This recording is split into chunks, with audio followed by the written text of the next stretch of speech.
একটা দল যখন ক্ষমতায় আসে, দলের মধ্যে কয়েকজন ব্যক্তির হাতে ক্ষমতা কেন্দ্রীভূত হয় এবং রাষ্ট্রের যে ক্ষমতা, চূড়ান্ত ক্ষমতা,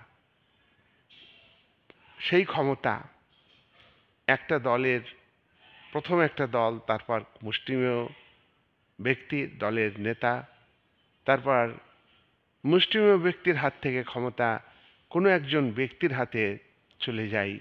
একজন ব্যক্তির হাতে ক্ষমতা প্রতিষ্ঠিত হয়।